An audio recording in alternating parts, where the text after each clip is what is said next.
With fine dining, I think it's more based on art for sure. It doesn't have to be about like the restaurant. I think fine dining is based on the mise en place into the process of getting that dish together. So we could work 14 hours on one dish to make this fine dining, but we can serve it in such a brasserie way where it could be a bistro or I don't know, a food stall, but then it's that whole aspect behind the mise en place which makes this element of fine dining. There's a few restaurants opening now where they want to do the fine dining aspect of the service, but the interior is completely stripped back where it wouldn't be so formal. You get other restaurants where they could have like a Michelin star, for instance, but they're, I don't know, a tapas bar or a pub. So there's so many different aspects of it. A lot of customers eat with their eyes, so that's very important that whatever's on the plate has to look pretty. Like we can make plates look nice as long as the food is good.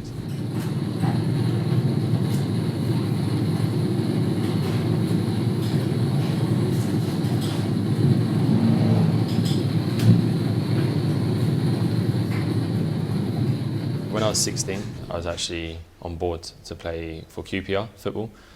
I broke my collarbone, so that kind of took my feet aspect out of everything. And actually at school, I was the only main subject I focused on was food technology. It's the only lesson I kind of turned up to and made something of. After that, I went to catering college, took it another level further. And then since then I just got the buzz for it, and I love eating food. I love experimenting with different types of flavours. After I finished college, I went to work for Pierre Koffmann at the Barclay. I did 3 years with him, and then he sent me to South France. So from a free rosette restaurant to go work in a free Michelin star. It was a bit of a leap, and obviously with the language barrier, that's probably where it's really difficult. Struggled quite a lot, got a little bit bullied. They thought I had gone there as a sort of competitor, like I've got a point to prove, when I haven't at all. I just wanted to learn, and then I actually got promoted before some of them guys who were currently working there. Obviously why they've been working there quite a long time, and there was even more ag, should we say. And yeah, that's probably the most hardest thing in my career, to go to a different country, not know the language, and just get thrown in at a deep end where there's such a high barrier of obviously a free Michelin star restaurant. At Launceston Place, we're looking to create a modern European fine dining restaurant with a chilled atmosphere, really draw away from that formal service, and yeah, just give a good sense of creativity behind what we do. There's always an element of surprise from the start of the menu. We actually have emojis on our menus to match with the dishes, where the customers actually don't take us that seriously until they see the food. I like cooking probably French classical techniques. What we do here is I take techniques I've learned, but then I put it into my own taste. So I'm allergic to shellfish, but I know enough that I can cook it perfectly. It's seasoned perfectly. A lot of it's probably based on my philosophy of not messing around with the food, keeping it clean, just taking that basic product and maximising it the most. What motivates me the most would be the seasons we work within. A lot of the time I'm speaking to my suppliers regularly, making sure that they're keeping me updated with what's coming into season, what's available, what's obviously cheap as well, which we can maximise on, whether that's an ox cheek, for instance, or do we go veal cheek. So it's obviously finding the balance of not overspending and actually still serving really tasty food, which looks pretty as well. We have Iberico Prezzo on the menu at the moment now as well.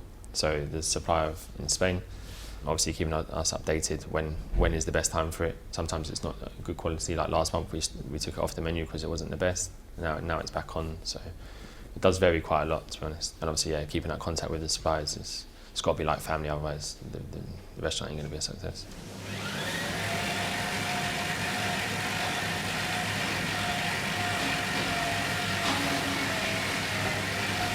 One main inspiration, well, there's a few actually. The main one would be Gordon Ramsay. As cheesy as it is, he's the last English chef to have a free Michelin star restaurant in London.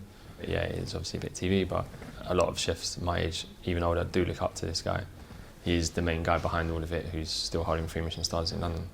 Another one would be Pierre Koffmann, more like family now, as well as a mentor. His way of cooking at my first job, it was classical techniques, but perfected.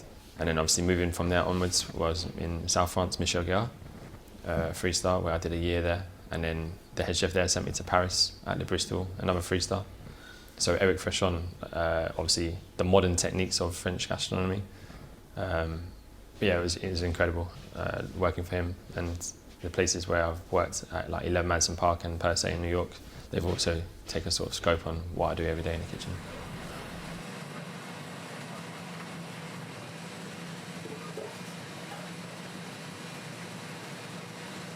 I was putting on my social media that I was looking for a new position. My previous restaurant, we did really well, but I wanted a different direction, more back into London, the heart of London. Obviously, the area is incredible around here. The restaurant being Princess Diana's favourite is something that any chef my age couldn't not take this opportunity if anyone got offered it. And obviously, yeah, I'm lucky enough to have this. The team I have working with me, front of house and obviously the back of house in the kitchen, they're constantly coming at me with new ideas. Let's try this, new flavour combinations, but not drawing away from that actual main product. What we do every day is pushing boundaries from what we're doing now compared to when I first started is a complete different ballgame. We're in a really good place, and yeah, I think for us it's mainly about keeping it consistent, and each dish that goes out is getting better and better.